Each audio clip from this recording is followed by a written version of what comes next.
we need an interface, and this interface is going to be a file that we could call RCC main loop.h. So we're going to add that file. Again, add, and this is going to be a new item. It's going to be a header file, and we call it this main loop.h. And you'll probably be used to the header files containing the same class name, but in this case we're not going to be using the same class name because we're going to be defining an interface that this will derive from. So this is an abstract interface, meaning that there is no implementation. So it's a virtual function, it's called main loop, and it's set equal to 0. The other thing that we're going to be doing in this case that I haven't got in here is we're going to make it a runtime modifiable piece of code so that any change to this header file will also be picked up by Runtime Compiled C++. So if you change the header file, it will recompile any file that includes it. We're then going to include this file. I'm not following the tutorial exactly here, I'm afraid. And then we're going to create a definition of this function, which was declared here in our code here. I should get an error because this is an override and there's no base class that defines this. So we basically need to derive from that base class. So I'm going to derive from it here. And you'll notice that I call this RCPP main loop I, rather than you'll have noticed in the main.cpp, I called the Runtime Compiled C++ interface I, our runtime system object. And the reason for this is I've started realizing that if you have all of your interfaces called I something, then they will all be listed in your Solution Explorer and in your File Explorer as I something. Whereas if you call all of your interface classes with I at the end, they'll be listed alongside the class that they're an interface for, which I find more useful, but it depends upon your preference. And in this class and that we've got defined here, this main loop is currently taking no parameters. We could pass information back and forth through this main loop if we wanted to, but we're going to use another approach, which is the system table. So the system table is another new file that we're going to create, and we're going to call that systemtable.h. So this case, yes, actually I'm going to make this runtime compiled header. So we're going to add not an existing item, sorry, my bad. We're going to add a new item. It will be a header file, and it will be called systemtable.h. And here we have this code. Again, this runtime include and this macro are stating that this file will be linked to any file that includes it in such a way that it will be a change to this file will be picked up by Runtime Compiled C++. We're going to do some forward declarations. Forward declarations of classes and structures and functions ensure that we can use a pointer to that function without having to have the definition in linkage. And this is extremely useful here because our runtime compile main loop is going to want to know about the ImGui context, and the main code is going to want to know about the interface to this main loop so it can call the main loop function. So here in this our main loop.cpp code, we now include that system table. Okay, and the system table needs an actual instance. So we need to include the system table in our main.cpp. And then alongside the RCPP data, we're going to create a static version of that.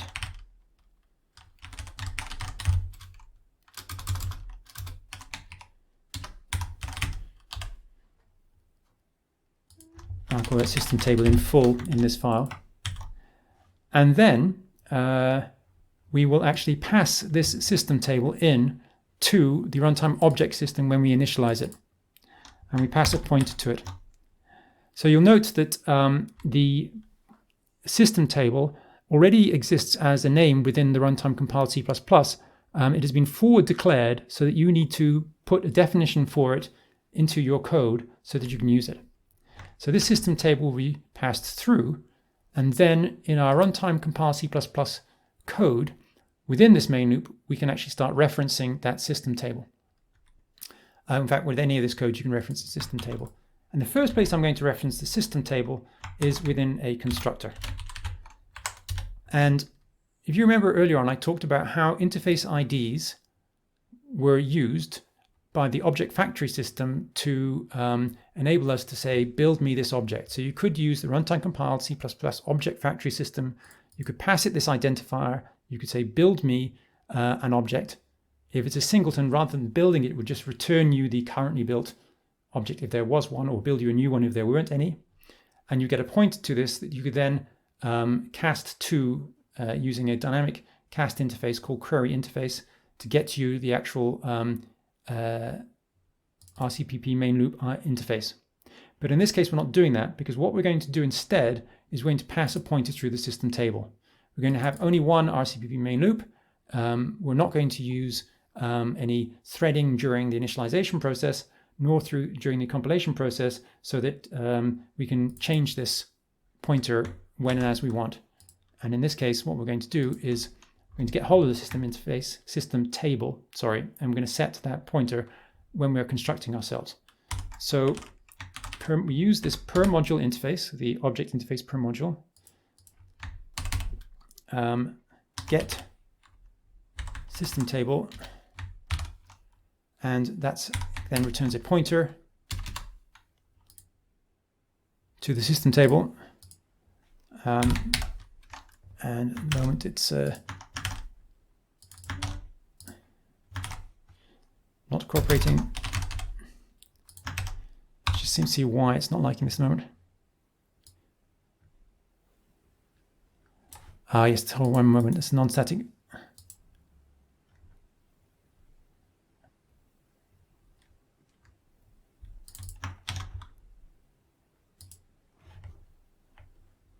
Yeah, there's a GPON-C system. I'm sorry, my bad. So what I could do is get the instance of the per module interface and then get the system table, but in fact it's a lot easier to use this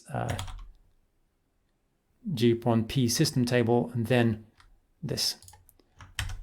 And then I can do a compile. Okay, so what we've done here is this system table has a pointer, and we've set that pointer in our constructor such that when we construct one of these objects, it sets this, this value. Therefore, when we have new code, the new code runs, it's compiled, and then because this is a singleton, it then builds one, and then this pointer will be set to the new value. And so then if we go into main.cpp, we can set up the ImGui. So at the top, we have a create context function. Just check that, yeah, we did this bit of the code where we passed the system table down here. So that's what it passed through.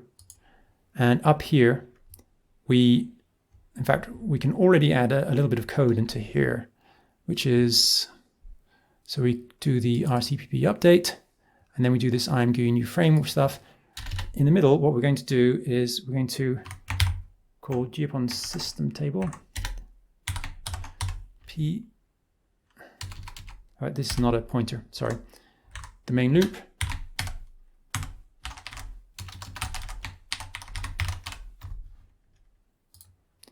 I'm just checking, am I including? No, I haven't included this header, RCPP main loop.h, so I need to include that.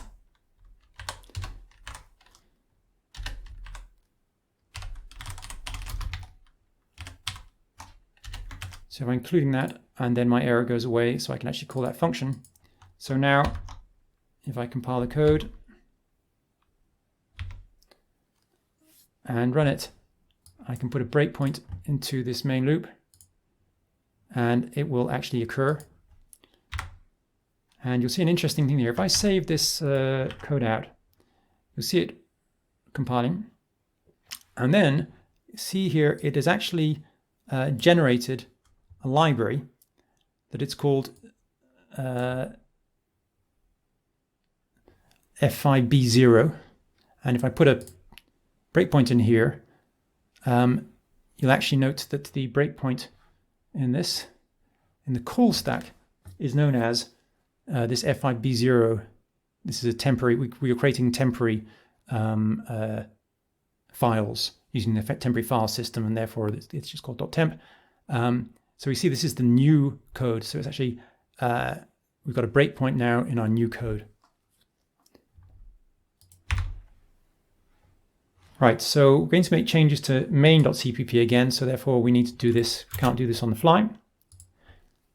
And here we're going to add in the initialization of the system table's ImGui context. So here we have the create context. I'm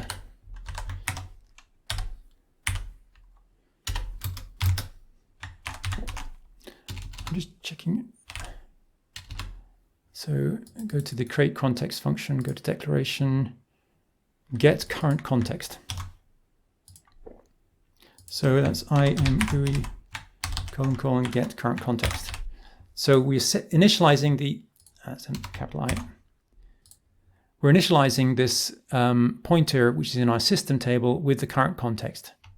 And then if we go to ImGui, our main code, we can now start adding code to our RCPP function that will do what we need. So I'm going to show you a trick. So we've set off our compiler. We set off our game. In this case, our demo. I'm going to minimize that. I don't want it for the moment.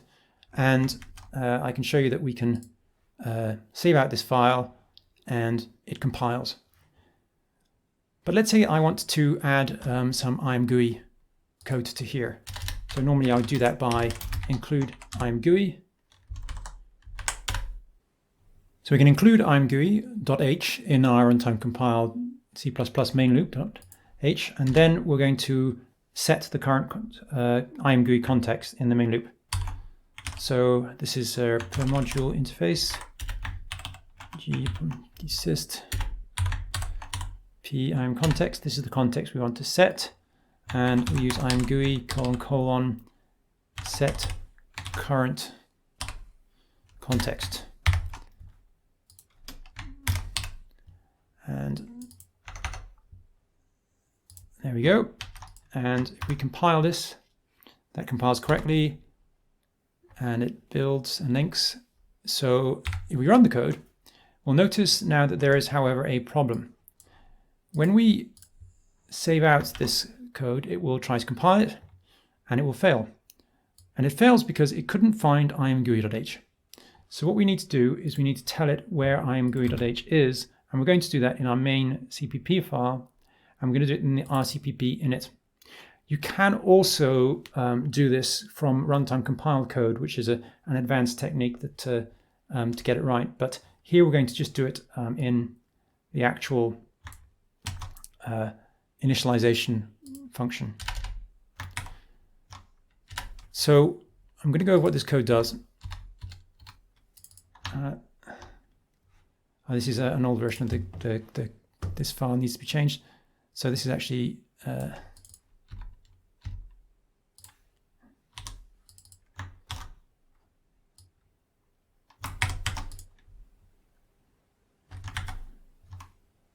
sorry, not GPMP system table. I'm actually looking for the runtime object system here. So let's fix that. So first thing we do is we ask the runtime object system to find file. The find file function is a function that I've created to help users find files that are supposed to be present on their system, notably the source code files. And it hunts through various sets of directories, notably it looks for the file where the file originally was located, and then it looks for the file in a relative path from where the current executable has been launched from. So in this case, since the current executable has been built and launched from a directory which is a subdirectory of the solution folder, then it can happily find the code on this platform. So we find this file, and that's the current file that we're finding. This underscore file, as you can see, expands to this full list here. And we look for the parent path, i.e. we go one down to the directory that it's in. And then we add ImGui to that base path, and then we add this as the include directory to the runtime object system. So this should enable us now to be able to compile our code correctly at runtime.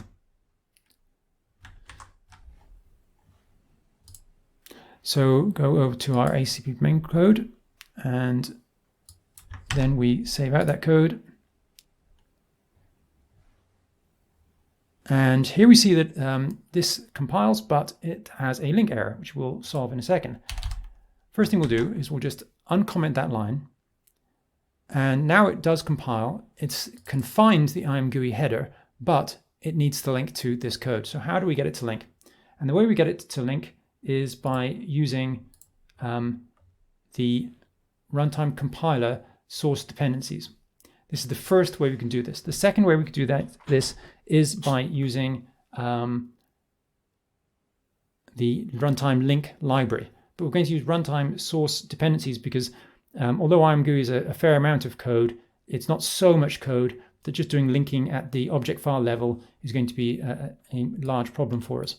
So I'm going to copy this over, and then I can go through what it all does. So the first thing we need is there's a header file called runtime source dependency, which defines the macros and templates we need for this. And then we say runtime compiler source dependency file. This is a system that allows us to state that a particular file, in this case, the imgui.cpp file in here is the one that we want to have. And the same for ImGui widgets, drawer, and demo. And then when we save this code out, note that I've left this uncommented still so that this code does compile. This is then ensured that this file should now be linked in through this system. And so we should, on the second compile, after we've uncommented that, be able to now set the current context. So we see that this actually did work. And if we put a breakpoint in there, we should see that the last temporary was 720F. That's quite hot. And if we go to our call stack, we'll see that indeed we did add on that line. So the set current context, this is edit and continue is currently working on this, and we're going to say on here, I normally take edit and continue off when I'm using Runtime Compiled C++. Right, so we've been able to actually make these changes. So we can actually start to move over ImGui code. But instead of moving the whole thing over, I'm just going to add a small amount of code to this project first of all, which is just a new window. So what we're doing here is we have these two windows. This is the standard ImGui demo window. This is the second standard ImGui window, the little hello world. And what we can do over here is we can actually just save out this.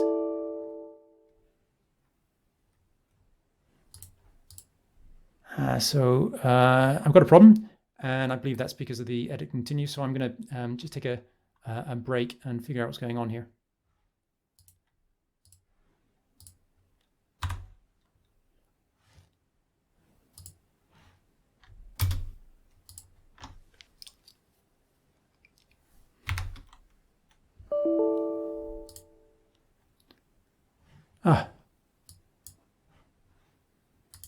Okay, so actually I had forgotten that this is down to the fact that if we go back to our main.cpp, I'm just going to close ImGui, we actually currently call the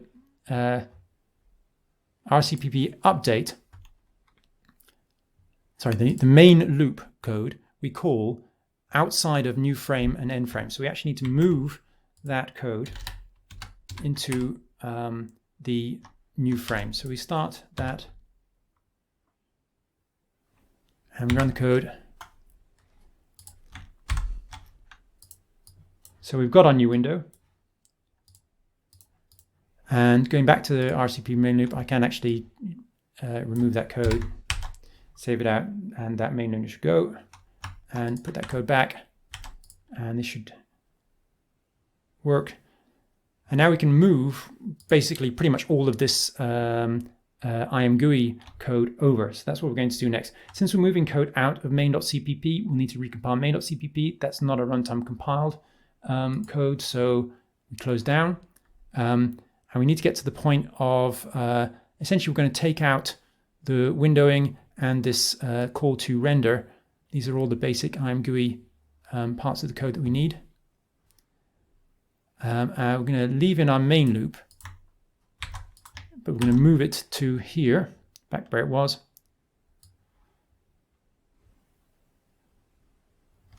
Right, so everything from new frame all the way through to render is going to be moved over into our runtime compiled code. And then we move our window up here. Right.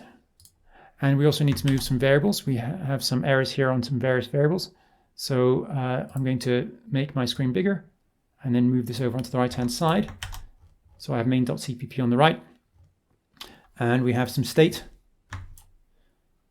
And I'm going to need the clear color still to be over on that side, but I'm going to move these two over, and I'm going to put them in as member variables.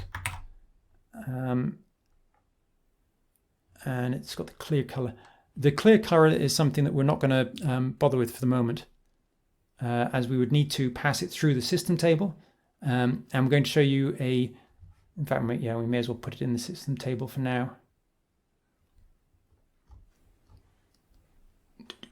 No, we're not going to put it in the system table. I think that will basically be a little bit too much work. So we're just going to comment out for the moment the clear color so that we can get this compiling. Okay, so that compiles. We still have an error, so I'll just fix those errors. We call the main frame. Yeah. We need to call the new frame before the main loop in this case. So we need to call the implementation of new frame before main loop.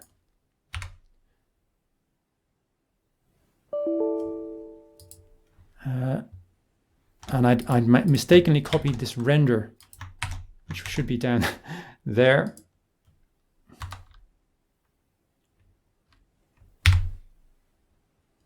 Okay, so now that's working. Apologies for all those mistakes. And essentially now you can make larger changes to the ImGui code. So once again, showing the thing we did at the introduction was just to change that.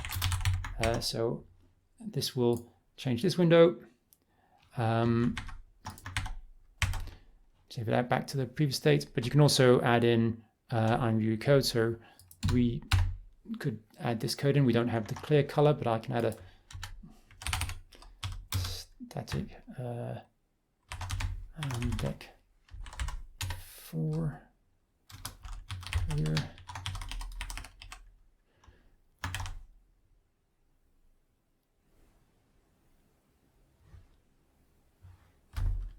And of course I spelled it wrong. And that is visible, and we can make this clear color a member state, etc. So we can do a fair number of changes to our code as we go. And I'm going to close that down because we need to make more changes to main now as we move on to the next part. So the application is now in a state where you can do a fair amount of coding with ImGui itself without having to exit from your application. And you can pass data around through either the system table, or you can pass data around through the interface by passing values into the main loop. And this approach that we were using to ensure that ImGui was visible at link time to our code, we were using the runtime compiler source dependency file. Now, we're going to move to showing how to use some basic DirectX functions with Runtime Compiled C++ next.